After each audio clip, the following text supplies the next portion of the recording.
We're in this era where you can make millions of dollars in as short as 2 to 3 years now with the aggregators in the space. It seems to me that the opportunity keeps growing, but it's also changing. And if you look at the search data, in every single category on Amazon, you look at the intent behind the search, there's 3 or 4 different audiences minimum in every single category. What would you say that sellers need to be aware of in terms of aggregators entering the space? In this industry, 20% year-on-year growth is considered flat. So we need to be seeing more than 20% year-on-year growth. I'm at that $1 million mark in revenue and I can't break through. What would be your advice in terms of the information that's out there, and how do we seek okay, who are the knowledgeable ones, and how do we learn fast from those types of people? The speed at which you fail that determines the speed at which you succeed. So what's the characteristic of that seller who just continues to grow? The ones that succeed are the ones that have that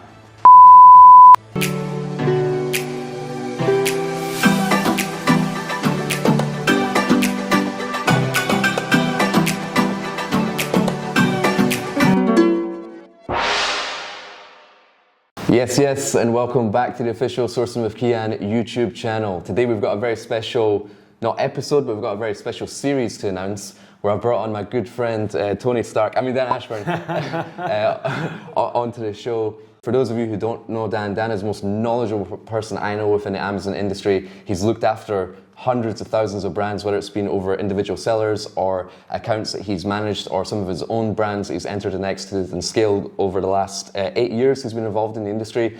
Absolute fountain of knowledge. I know so many people within the Amazon industry, but whenever I've got an issue or something I need support on, I always go to Dan and he always delivers. So super excited to bring him onto the show as a quarterly guest, because obviously we're going to cover everything to do with sourcing and supply chain. But we're going to use that information to succeed on Amazon. So I think it's also important that we get a good fountain of knowledge on the channel to explain everything that's going on in the Amazon world. Luckily, we both live in the same city as well, so Dan's going to feature on the show every quarter. And we came up with a name for the show, which is going to be Amazon Insights with Dan. So if you guys can think of a better name, let us know in the comments below and we'll update the name of the show. But for now, that's what we're going with. So first of all, Dan, thanks very much for joining the channel. Yeah, cheers, Kian. Pleasure to be here. Looking forward to diving in. Okay, well, let's get started. So we're just starting the year 2022. What are your main thoughts going into 2022 within the Amazon space? What should people be aware of? What should people be looking out for? I think 2022 is all about sophistication. There is more opportunity than ever on Amazon, but we're not operating in 2017, 2018, the Wild West, the good old days as we call them, where you can just throw a product up on Amazon and expect to be successful. We have to focus on sophisticating the way in which we create our products, develop our brand, market our products, run our advertising, and really overall run the business, including supply chain. So for 2022, for me, it's all about branding, it's all about product differentiation, it's about leaning into the advertising platform that's developing on Amazon and understanding what overall impact that delivers to the business, and then really having a clear plan of what it is you're working towards. We're in this era where you can make millions of dollars in as short as 2 to 3 years now with the aggregators in the space. But to do that, you need to understand exactly what the criteria is you're working towards and then set that plan out. And I believe that's what 2022 is about now. It's about having a really focused plan and then a really concise action sort of plan to achieve it.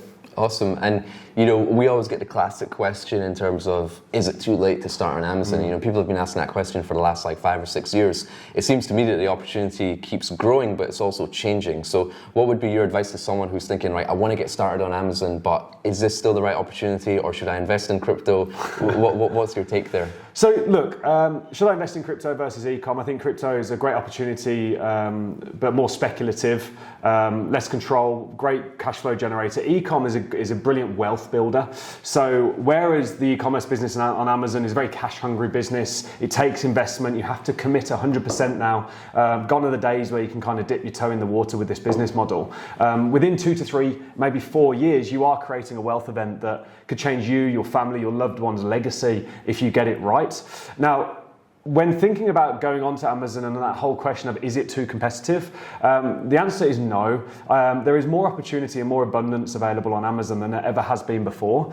And not only is there more demand on the platform, and with more demand, more opportunity to make sales, the training and the tools and the data available to us as sellers now makes us a lot more effective and sophisticated in the way we approach the market. So whereas it used to be, hey, can I sell this widget and make some money? Now it's, who am I serving? What audience am I serving? What range of products can I release to that audience? And if you look at the search data, in every single category on Amazon, you look at the kind of the intent behind the search, there's 3 or 4 different audiences minimum in every single category.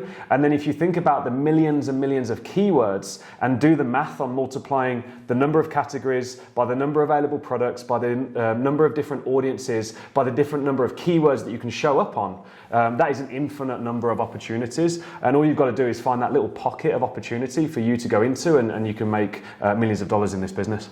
I love it. And my whole thought process behind the whole crypto and e-commerce thing is that like crypto is out with your control, but the e-commerce is within your control. You make the decisions, you drive forward the business the way you want to do it. But the other one is also just like kind of seeing what happens, if you know what I mean. It's not within your control. But as you mentioned, you know, there's a lot of things changing within the industry, and one of the big topics is aggregators. A lot of aggregators are coming into the space, which can be good and bad. A lot of people are getting really nice exits, and I believe over the brands that you manage, you've also had around 6 exits this year. What would you say that sellers need to be aware of in terms of aggregators entering the space, in terms of like, do they need better auditing of their books? Do they need better supply chain sophistication? Do they need to be like more, taking more attention in terms of like how they build their businesses? Like what advice would you give for people who want to start and have an exit in mind? So the thing I always come to is a mentor of mine, Scott Deeds. What's good for building a business is good for selling a business. 5-6 years ago, I started in 2014. So about 5-6 years ago, the goal for this business was really kind of a lifestyle business. It was to quit your 9-to-5, make a few $1,000s a month so you could get that sort of ultimate freedom, time, location, financial freedom. Now I believe the goal has changed. With the introduction of the aggregation model to the industry and all the money that's come out of Wall Street, the goal has now become exit. The goal has now become wealth creation, not lifestyle. So when we think about building these businesses, you need to understand what that means. In this industry, 20% year-on-year growth is considered flat. So we need to be seeing more than 20% year-on-year growth. We need to have proper and accurate accounting and bookkeeping, ideally in an accrual-based format. So this means no longer can we just look at Amazon and look at one of these softwares and say, I think I'm making money. We have to bring in proper financial expertise and run the books properly. To exit, we're no longer interested, as I said previously, in just launching a widget on Amazon and trying to make some money. We need to develop proper brand potential and a proper brand audience. So if you're just starting this business and you consider getting on Amazon in 2022, then I would encourage you to do your research and understand what these businesses look like that the aggregators are purchasing, and then reverse engineer a plan backwards from that so you're working exactly to what you need to build to exit that business.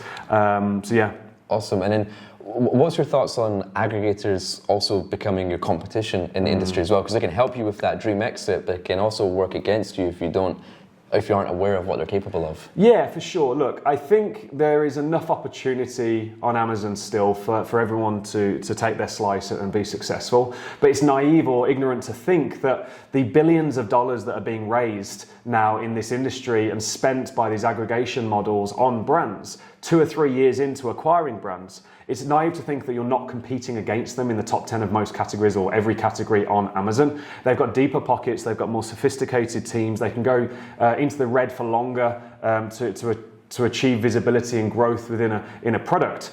And whereas they're going for the big terms, the big high volume terms, I think for the newer seller starting out, or the seller that's kind of assessing the industry and saying, where do I get my win? It's in the specificity, it's in the niche, it's going down to those highly relevant, highly specific long tail keywords and serving a very specific audience that has a very specific intent behind the search. So I believe the aggregators are a good thing for the industry. It's brought a lot of money. It's opened up financing options that back in 2017, 2018 and prior to that, we didn't have access to. So it's very difficult to grow this business because it's a very cash hungry business and you need cash to fund the growth. But because of all the Wall Street money that's come through and all the private equity, loads of financing options have now opened up to the everyday sort of seller. making it a lot easier for them to win too. So there's definitely pros and cons to it, but you need to have an actual strategy within your niche, within your product, within your category, versus just throwing a product on Amazon, doing some PPC and hoping you generate sales. You've got to go into those pockets of opportunity and build up the credibility before trying to compete on the big boys terms, on the big root keywords with the aggregators. Awesome, love it. And as you know, there's a lot of information out in this industry, and like whether that comes through the forms of courses, YouTube channels, masterminds, networks, all that sort of stuff. And you know, something Tony Robbins says is that there's a lot of information but not a lot of knowledge. And to have knowledge, you have to achieve mastery, and to achieve mastery, you have to have done something for more than 10,000 hours. So what's your advice to people who are like, okay, I want to either start on Amazon, I want to start in the best way, or I'm at that $1 million mark in revenue and I can't break through? What would be your advice in terms of like the information that's out there, and how do we seek, like, okay, who are the knowledgeable ones, and how do we learn fast from those types of people? Yeah, for sure, great question. And the answer, whether you're starting out or whether you're already running an Amazon brand, and you've hit what I call the scaling wall. This is typically between 3 to 5 million a year in revenue. You've tried throwing people at it, you've tried throwing money at it, you're working 100 hours a week trying to grow the business and maintain and put all that, the fires that Amazon creates. That's called the scaling wall. So whether you're starting out or you've hit the scaling wall, as Tony Robbins talks about, the fastest way to achieve success is go and find someone that's achieved the goal that you're looking to achieve and do what they did.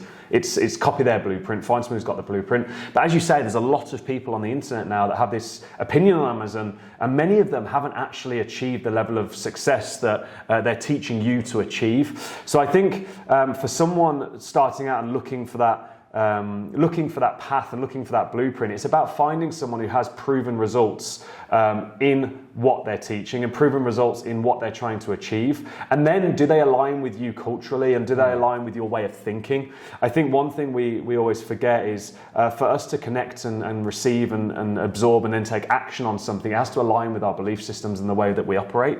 So it's one, about finding someone that you can trust that's been there and done it, and then two, do they align with the way you think? And then the third thing there also is making sure that it's not just about one person, because you'll find many of the sort of experts on the internet are just one person who's operated in one category, and then they're applying that knowledge to every single category on Amazon. And I know from operating in every single category on Amazon at multi-7 figures now over the last 8 years, every category can be different, every type of product can be different. Certain PPC strategies will work in some categories that won't work in other categories, and it's important to bring through that kind of well-rounded knowledge and ensure that whatever the program is that you're following, it has that access to that information. And then my final tip there would be stick to one program. I think one mistake this is more newer sellers find, is they'll jump between communities and they'll jump between information, and they get into this analysis paralysis state of mind because they're just completely overwhelmed by conflicting information. And the honest truth is, providing it's a good source and it's a good expert, the information is probably good and it's probably accurate, but within a larger strategy. And then when you start mixing the strategies and mixing up the information, that's where you can kind of go around in circles, complete a year of work, and then end up back in the same position. Hey guys, if you are getting value from this video, please make sure you smash that like button down below, and make sure you hit subscribe and tap the bell, ding ding, to turn on post notifications so you can stay up to date on the latest of what's going on in Amazon and inside Tony Stark's head. All the best, guys, and let's get back to the episode. That's great advice. And Dan is actually the co-founder of Titan Network, and within Titan Network there's around 1,000 members that he looks after, builds the systems for, and really operates in a high level and offers all the training within the businesses. And you know, you can see that a lot of sellers have really scaled their businesses, some have actually exited as well. So having a bird's eye view and being in the trenches and having visibility of over 1,000 different sellers who are selling right now, what would you say is like the customer avatar or the seller avatar of someone who's achieved more success than others? Because some people, obviously, if they don't do the right things, they kind of stay at the same level and they plateau, and some people are just smashing through every barrier that comes their way. So what's the characteristic of that seller who just continues to grow? I think if I was to summarize it into one characteristic, there's a couple that I'll break down into, but if I was to summarize one, it would be persistence in a given path. The Amazon business is very fruitful. It can be very lucrative when you get it right, especially as you start moving towards that exit. But it is very challenging. every single day it's a roller coaster. There's fires to put out. It's very cash hungry, meaning you have to be very resourceful. And those that aren't committed and those that aren't persistent in working through those challenges, who know exactly where they're trying to get and then just be persistent on that given path towards that goal, are generally the ones that don't make it. The ones that succeed are the ones that have that persistent mindset. But within that, they also understand I'm working towards X, and X is normally a financial figure. They understand what makes that financial figure achievable. I just mentioned like year-over-year growth and profit margins, and understanding what the current multiples are in the market. Right now, they sit between 4 and 6. So if I've got $1 million worth of profit, I can sell that from anywhere from 3 or 4 million to 6 million in revenue or in profit when I exit the business. And then understanding how do I achieve that profit center. And then once you get to those challenges like cash challenges and maybe strategic challenges like Amazon just changed the rules, being persistent. And it's not about how much resource you have, it's how resourceful you are. So going out and understanding the different financing options, having the confidence to commit to taking on finance, because this is a business. We're not playing at this. We're trying to build a multi-million-dollar business. And what other industry can you build a multi-million-dollar business and sell it for multi-millions in 2 to 3 years with relatively low startup, 10, 15 grand startup? There's no other business like it. So persistence is really the one characteristic, which is backed by confidence, commitment, resourcefulness, and just going at it no matter what. I love it. And as you said, growing and scaling these businesses, millions of dollars, several in a very short space of time. Data plays a big part in that, right? And we're talking about sophistication now and the access to data that we have and stuff like that. But how important do you think data is now? Because obviously within the Titan Network, you've also got your own tools and sophistication as well. Like for someone who's like, okay, I've got this intuition, I just think this product's going to work, versus someone who rigorously tracks the data. And is there a balance in between to be like, I need to use a little bit of intuition, I need to use a little bit of data, or I just need to focus on the data? What's your take there from the success of using data to? So this game is 90% data. Because back in the day, we didn't have a lot of data available, and it was a bit of intuition. It was kind of like start broad, find out what works, and then optimize towards narrow into what works. And the problem with doing that generally is you spend all your advertising dollars, or you spend all your budget researching on the broad stage of PPC to find out what's working. And then by the time you've optimized it down into kind of the exact of what's working, you've spent all your money and you can't scale because you've got no budget left to scale. So now we've got access to the level of data we have. The data tells you everything. It tells you which keywords are generating the sales. It tells you where there's pockets of opportunity where your competitors aren't ranked. We call this gap analysis or market gap analysis.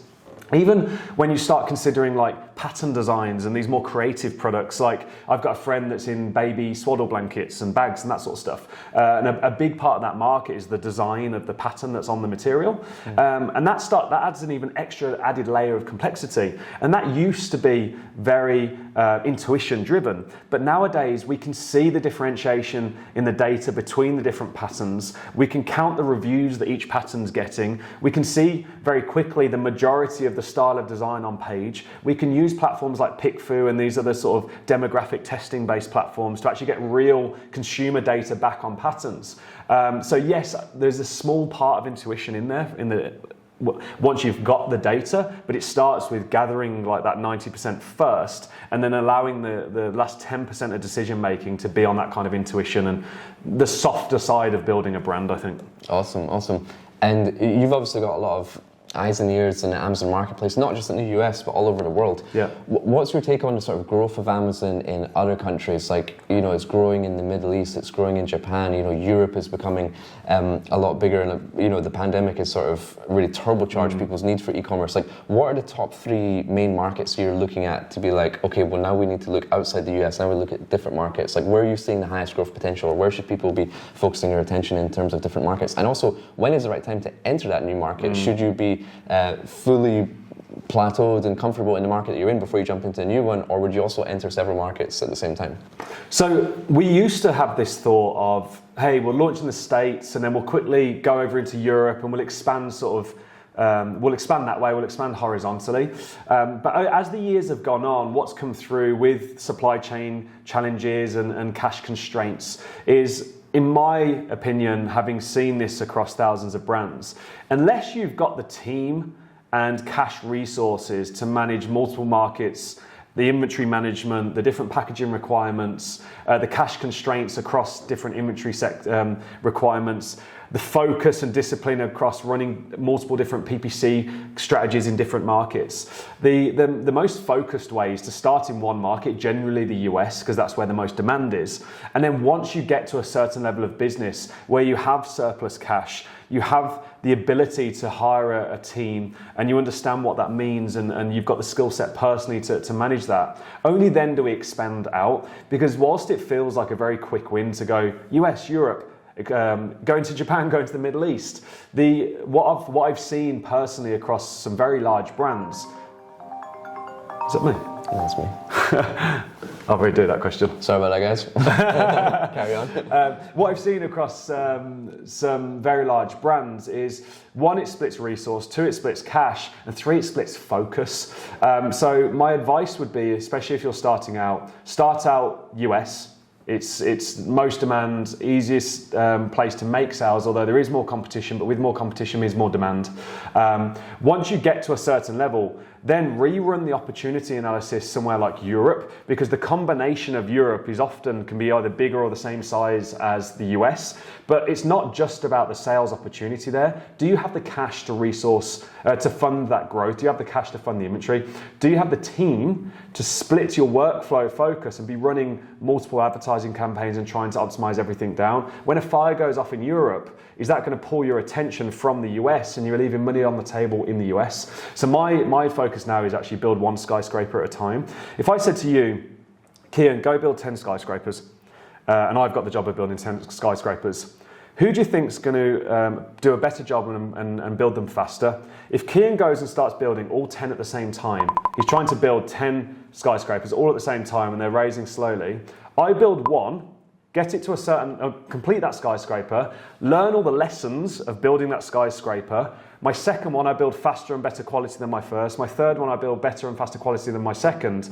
And we may end up finishing at the same time, or I may end up finishing faster, but one thing is for sure, I've put people in my skyscrapers along the way, whereas you're trying to finish them all together. So I don't know if that analogy makes sense, but really there's a compound and snowball and momentum effect from focusing on one market at a time. I love that, and obviously your 10th skyscraper will be a hell of a lot better than my 10th one, because I've not applied those lessons too progressively along. So you can take the lessons you've learned in other markets and also apply them to other markets as well. But for me, it was quite interesting for like me looking at the supply chain side of things, the import duty rates, right? So like Trump put his tariffs up on US products, and one of them was backpacks. It went from 17% to 25 to 42%. So 42% to import a backpack from China to the US. Wow. And then looking at it going into the UK, it's only 2.7%. Yeah. So I'm like, I can save 40% on my cost of goods if I send it to the UK rather than the US. So those things also dictate what I'm thinking about in terms of like to send it to different markets.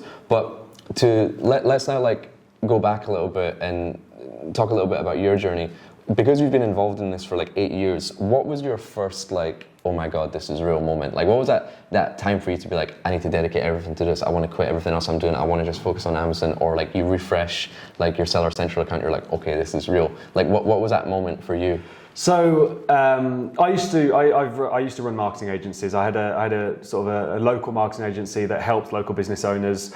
We had full offices. We got to a decent number of staff, but I was a slave to the business. I was working 18 hours a day, 6 days a week. Every single client, we were doing some crazy things. We took a local high street jewellers and made them the second or third largest bullion dealer in the UK at 2.5 mil revenue. And that was before Shopify, Facebook ads. It was good old school SEO, Google ads, and a bespoke website. But there was all those hours in the day. And one thing that always got me was like, there's nothing tangible here. There's nothing of tangible value. And then I received this email about the Amazon business back in 2014. And it was talking about how you can build and develop your own brand on Amazon, own the buy box, therefore you get 100% of the sales. And something felt real about it. So I quickly signed up to the course. I went through the program. Within a few weeks, I was out to Vegas to one of their events and met a few people that I still work with here today. And the first product I launched was puppy wee mats. I think that's what they're called. Puppy wee mats. You actually need some of them right now based on... Yeah. Dan's got a cute little dog, which is probably going to feature in this channel at some point as well. Yeah, sweet. So it took about maybe, 3 months at the time, because we obviously didn't have the challenges in China and the supply chain to get those live. And I went through all the product development and understand that the more pulp you put in the mat, the more absorbent it is, and that was kind of the differentiator. And we went through all of that, and then we were cost balancing against the volume. And we launched that, and it wasn't a smash hit product. I can't remember off the top of my head how much it did. It did maybe 5 figures a month, and maybe 10, 20, 30 grand a month. But what was fascinating to me is I would go off for the weekend and spend time with my wife, or go hang out with friends, and I'd wake up in the morning and that product had made me 2 grand that day, or maybe 3 grand that day, and I'd look at it and go, I'm making money kind of while I sleep. And while the agency was good and had retainers and stuff, I was also building enterprise value as well. And although back then it wasn't so much that people were buying these businesses, you had to go through SBA loans and all this sort of stuff, there was a real tangible value there. And all you had to do is just add another product, and that monetary value went up, add another product, and that monetary value went up. And it became a game to me. It was almost like a production line. The more products I add to the line, the more money I make. And that's when it really sort of hit home for me. It was like, okay, I understand this. It's not time dependent. Once you get the systems in place and a good team in place, it's not location dependent. I'm not reliant on any clients or a job or having to show up at a certain time. And it was like, this is how you crack the code. This is how you enjoy life. It's ultimately scalable, infinitely scalable with no ceiling. And there's real tangible value on a platform that's just growing and growing and growing. And now we fast forward 4 or 5 years and look at the growth of Amazon. It's crazy. Yeah, it's insane. And you've done like loads of different webinars, podcasts, like stage events and stuff like that. What's a question that no one's ever asked you before that you wish they would have asked? Everyone asks me about what products are successful. And I can, at this point, we launch hundreds of products a year. In Q4, just gone, I think it was 132, I think was the final number of launches across all the brands that we're involved in. And I can tell you lots of successful products and lots of successful categories. Very few people ask me what failed and why it failed. And I think that's true in life as well. Like, successes are great and they should be celebrated, but I often find the lessons from failure accelerate success. And for me, in my own journey, my success is built on a massive pile of failures. And it's the speed at which you fail that determines the speed at which you succeed. So I think a question that people should ask more is, what products failed and why did they fail? What was the underlying lesson of why they failed? Because then you can take that through and apply that for years to come on. I love it. So let's go through a little quick fire round, right? Okay. I've prepared a few things. Just one word answers off the top of your head when you're thinking about it. Amazon or Walmart? Amazon. Sushi or pizza? Pizza. UK or Dubai? Dubai. Gary Vee or Joe Rogan? Joe Rogan. Course or mentor? Mentor. Beach or mountains? Beach. Podcast or audiobook? Podcast. I love it, love it. There you go. So, as you can see, Dan is an absolute fountain of knowledge. I don't think there's anything he doesn't know in regards to this Amazon industry, and if there is something he doesn't know, he definitely has a way to find out. So what I want to do is, if you have any questions regarding this Amazon game, put them in the comments below, and then Dan and I will look at them, and as I said, he's going to come on once a quarter. And whichever questions you like the most, just give that comment a like and we'll count those as upvotes. And let's say we'll take the top, 3 to 5 questions, and then on the next episode, we'll screenshot those questions and we'll answer them live, and then we'll jump into the Q2 update for Amazon. But today was more of an introductory episode of Bird's Eye View, you guys to get to know Dan, but I really want you guys to take advantage of his knowledge as well. Ask him anything you like. And you can also get in touch with Dan directly. I'm going to post his links to his personal social media, his Instagram, which is Dan Ashburn UK. Yep. We'll get that to pop up across the screen as well. We'll link it all down below. You can connect with him on Facebook as well. And then if you're interested in learning more about Dan and his trainings and his teachings, you can get involved with the Titan Network, which I'll link down below as well. But maybe you want to share a couple of minutes to explain what that is and how people can get connected there. Yeah, sure. So Titan Network is a platform or a community that's built for scale. So it's a platform for scale. It's got community, it's got tools, it's got software, it's got capabilities like Titan sourcing. But the main differentiator for Titan Network is it's not about one person. It's not just me teaching inside of Titan network. There are 20 versions of me. We then have a whole mentor layer and over 1,000 members, all contributing to that collective knowledge that helps us move faster, stay ahead of our competition, and ultimately win on the platform. So think of it as a mastermind and mentorship program, and head over to titannetwork.com to check out more. I love it. Dan, thank you so much for being on the channel. Cheers, bro. Can't wait to have you again soon. Thanks, Take man. care, guys. Cheers.